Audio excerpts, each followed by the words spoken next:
Ladies and gentlemen, President Trump has already ruled out categorically 100% a military intervention in Iran. You want to know how I know? Okay. As of March, the unemployment rate of 15 to 24-year-olds living in cities was at 31.5%, according to the official website of the government-run Statistical Center of Iran. Okay. 31% unemployment for 15 to 24-year-olds living in cities. Inflation spiked 31% in 2018. 31% inflation, ladies and gentlemen. The economy contracted 10%. They're in a recession. As the value of the Iranian rial drops, the price of goods has skyrocketed, with red meat and poultry climbing 57%, vegetables by 47%, and milk, cheese, and eggs by 37%, according to the Statistical Center. Okay. You look also at the overall economic numbers in terms of how they run the economy. 45 to 50% of the economy in that country is basically their capital, Tehran. 50% of the economy runs through one city, okay? 60 to 70% of their economy is oil and gas production. They're not going to be able to produce they're not going to be able to export what they need to survive with a military conflict going up against the world's superpower militarily and economically. This is not to say it, sure, like David sometimes defeats Goliath. We've seen that in history. But there are no military objectives that either the United States or Iran could achieve. We have to leave Iraq. The Iraqi parliament has told us to go. They voted to expel the U.S. Soldiers, American soldiers, and God bless the veterans, active duty soldiers, their families, everyone who served in the United States military. God bless you. Thank you for your service and your sacrifice. This has nothing to do with the honor and the integrity and the courage and the heroism and the sacrifice of American men and women. This has to do with the failure, the miserable, abject failure of Bush and the continuation of these failures and further catastrophes with President Obama. Ask the people of Libya. Trump is not going to have a wide-scale military conflict with Iran, because even if he did, Iran wouldn't. They don't have the money. Here, Financial Times. I just read you an ABC News article. Financial Times. Iran suffering severe distress from U.S. sanctions. Economy contracts by 9.5% in 2019. And then you get, this is interesting, the IMF forecast of zero economic growth for 2020. Zero economic growth. Zero economic growth and inflation at 30%. So tell me how there's this catastrophe, the Armageddon, the apocalypse is around the corner. When you hear Pelosi and AOC and all of them talking about foreign policy, you know they're not serious. You know that it's just Trump. They just want to do anything to oppose Trump. That's it. They don't care about foreign policy. Look at the scripted farce and charade of debates. None of them talked about foreign policy. Democrats are content with leaving Americans there forever. I explained in my last segment, there are close to 60,000 U.S. personnel, most of which are contractors. 15,000 American soldiers in Iraq and Afghanistan, and 45,000 contractors. That are paid by U.S. tax dollars. They're U.S. personnel. in one way, shape, or form. But here, the IMF forecast of zero economic growth for the 2020 chimed with the Iranian government's assertion. Okay, the World Bank has last week also forecasted that Iran's economy had bottomed out, saying it would experience 0.5% growth annually over the next 2 years. That's not good for a developing economy. They're in a recession right now. So the national currency, the rial, declined by around 60% last year. Inflation jumped and oil exports, the country's lifeline, declined from a peak of 2.8 million barrels a day before the sanctions to an estimated few 100,000 of barrels a day now. So when they talk about, Democrats are funny. They're the most duplicitous, liberals, many progressives, the most disingenuous, dishonest, deceitful, conniving, morally bankrupt imbeciles on the planet. On one hand, they say, you don't want Iraq to become a satellite of Iran. And then they say, you can't impose sanctions. Well, which one is it? Which one is it? Trump is not toppling a government. He will not do that because the government is toppling itself. Now, is there going to be some kind of revolution? No, probably not. But they're in dire economic condition. Horrible economic inflation at 30%. The economy contracted by 10% in a year. The currency is down. There's unemployment 30% for one demographic. The unemployment's high for every other demographic. I already told you the price of food and goods has skyrocketed. What more do you want, Democrats? They don't look. When they're like, we have to curb Russia and Ukraine and curb Iran and Iraq, like, it takes money to influence other countries. We've spent trillions and we still haven't influenced people. Really? They don't have the money. It's so simple to understand. And when you get media and Democrats suddenly caring about foreign policy, and you have Howard Dean talking about, oh yeah, this is like the neocon playbook. No. You advocated for the woman who voted for that playbook, Clinton, who will be the nominee. All of this helps Clinton. It's not, not to like pat myself on the back, but not many people are listening to this. Now, on H.A. Goodman's other channel, I get into it with the economic data, but I was more on a fact-finding mission on H.A. Goodman's other channel. This I've kind of narrowed it down, and I have the numbers for you. Inflation runs rampant in Tehran as Iran's government struggles to stem rising food prices. A local cook estimated prices have increased by 50 to 100% in the last year. Wow, the cost of beef has gone from 380,000 rials a kilo 3 months ago to 1.2 million per kilo. My God, pricing out many families. My God.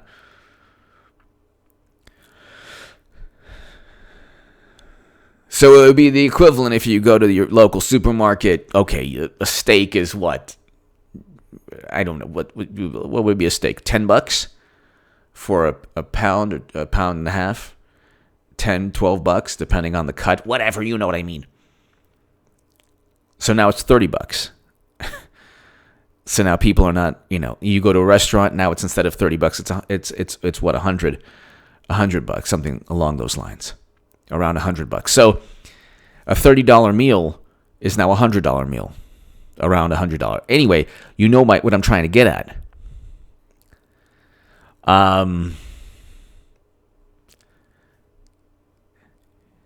Currently, Iran's oil exports have dropped from 2.5 million barrels a day to about 500,000 barrels a day due to pressure from sanctions. A monthly salary of $220. The Iranian government has found with pricing out the population, average monthly salary of $220 for the average citizen. And suddenly Democrats care about a military conflict. that Trump is going to be out of his mind. And Trump has already ruled out, oh, what about the cultural sites? He doesn't even mean it. How do you know? You just like Trump. No, because that's what he does. He called North Korea, Kim Jong-un, Rocket Man. And then there was, oh my God, it's imminent. The sky is falling. Oh my. And then listen to this. This is how duplicitous the media and Democrats are. Like, oh my God, he's going to bring us to the brink of disaster with North Korea. Then Moon Jae-in of South Korea and Kim Jong-un in an historic, a beautiful moment in world history embrace each other. They meet at the DMZ. And then Moon Jae-in of South Korea says President Trump deserved the Nobel Peace Prize. Then Democrats say it's a photo op. Trump is just a photo op. Before they say he's going to bring us to the brink of disaster. Then that doesn't happen. Then something beautiful takes place in world history, and Trump presides over it. And no, it's a photo op. Can't give him credit. Okay, now, oh my God, did you see what happened? Well, look, it was retaliation for storming the embassy. By the way, I am against. You don't want to go after the leaders of other countries. So I am against that. Inadvertently, it's helping Iraq just say, look, we're done. We don't want you doing anything on our soil. President Obama left 60,000 U.S. personnel in Iraq and Afghanistan. 60,000 U.S. personnel. Not just 5,000 American soldiers and 10,000 American soldiers, 15,000 total around. I want them home with their families and their sons, their daughters, their wives, their husbands. And I've written about that in The Hill and the Jerusalem Post and the Huffington Post. But there are also the footprint, the U.S. footprint is 45,000 contractors in both countries.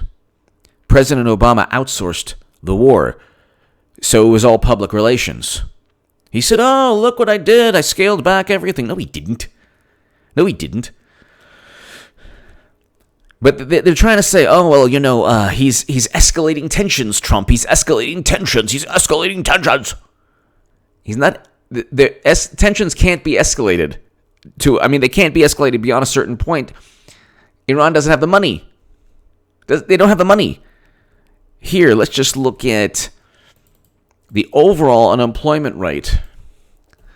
Unemployment rate, Iran, 2019.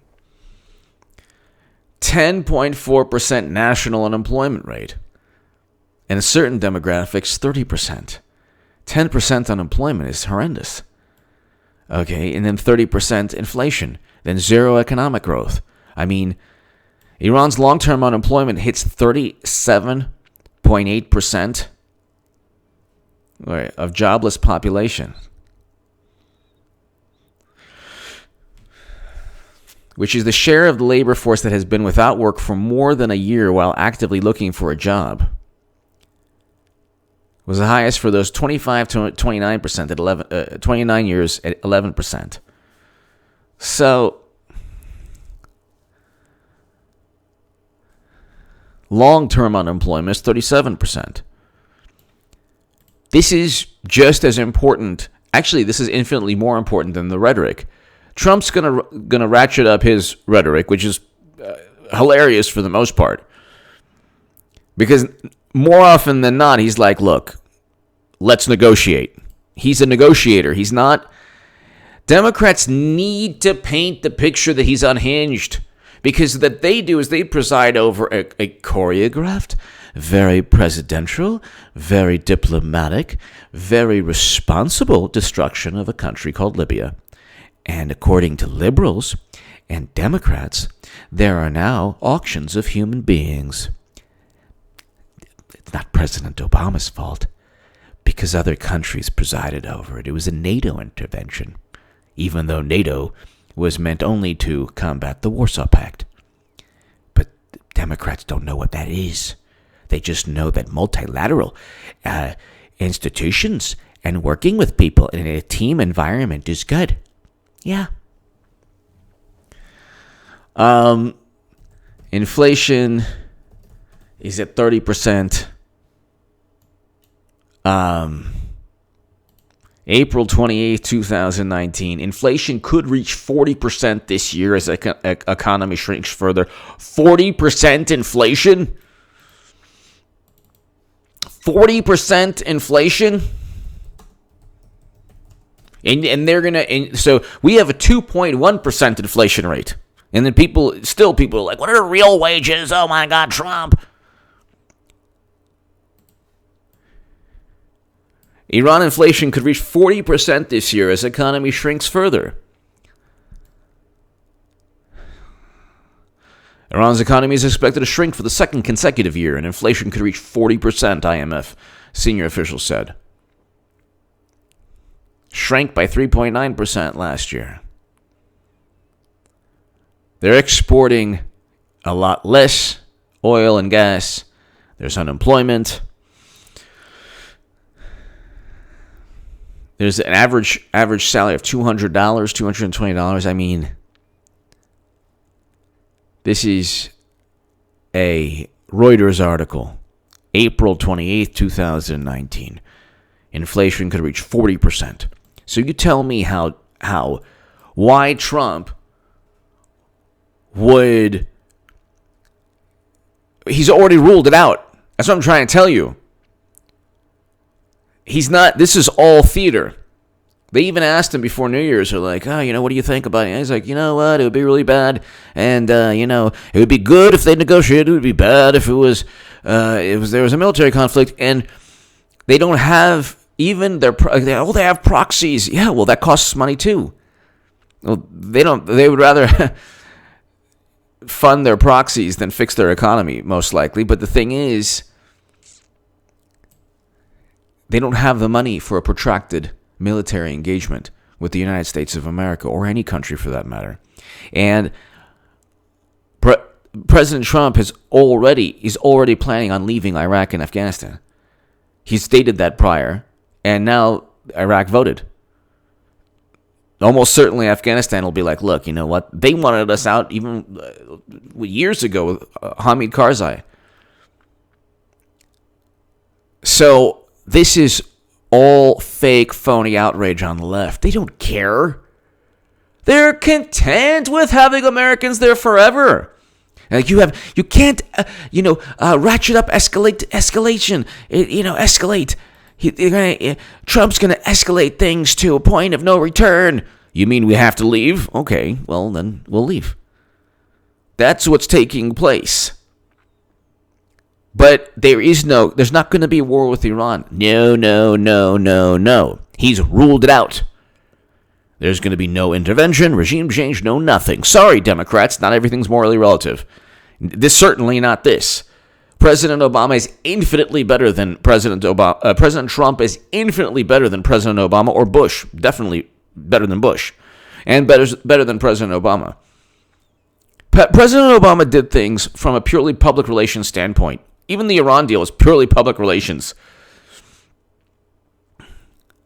The fact that they retaliated after Trump got out of the deal, and they retaliated in different ways, the embassy being the last one, shows that the U.S. was dealing with a government that didn't really want to play ball. You don't shake someone's hand and offer to negotiate before shaking someone's hand and say, well, you know what? If you shake my hand, everything's cool. But if you don't shake my hand, oh my God, I'm going to do all these things to you. That's not...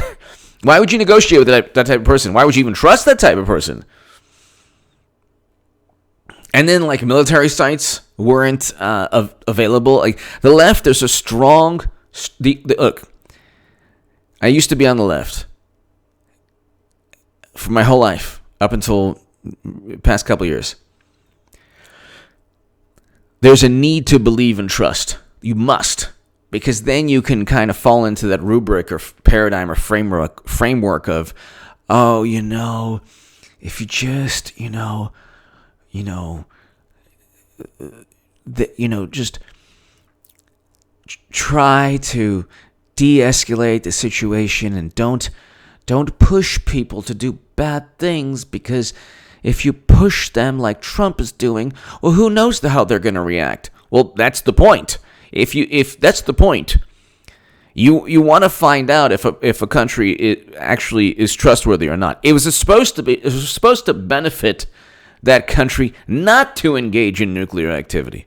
That was the whole thing. Well, why would they want to? Well, they want to because of whatever. That's a whole other story. The point is, Trump is right again. That deal that President Obama struck was horrendous. Military sites were off limits. So it's like that's where all of this takes place in military sites. They couldn't even, and they had 20? What was it like a whole bunch of military missile tests that were actually okay. He said President Obama signed a deal that allowed missile tests, a deal that pertained to preventing missile launches. But anyway, that's the Democratic Party. They're the ones, these are the brilliant geniuses who were lecturing Trump. Give me your thoughts below. I explained to you, it ain't happening. The very fact that you got AOC to talk about foreign policy proves that it ain't happening. This is not something that they don't have the economy for it, number one. Number two, we don't benefit in any way from war with Iran. We don't. It doesn't help us in Iraq, and we need to get out. And number three, this is just part of impeachment. Like Trump, oh my God, we need answers. Like, they don't care. If it was President Obama toppling a country, they wouldn't care at all. They wouldn't care. It's Trump. But see, what happens is Trump is actually winning, and he's actually achieving a great deal. Record low unemployment. 5 million people lifted out of poverty in America. Poverty rate reduced. Record highs in the stock market. Household median income up. It's like the opposite of what's happening in Iran. So they're not going to engage in a military confrontation. We certainly won't. And like I said, if you look at their economy, almost like half of it is one city. Half of it is one city. And in that city, the unemployment rate is high, inflation is high, the economy isn't doing well. And they would decimate their own economy even further. And actually risk a revolution if they engaged in a grandiose military confrontation with the U.S. Give me your thoughts below. Check out H.A. Goodman's other channel, Right This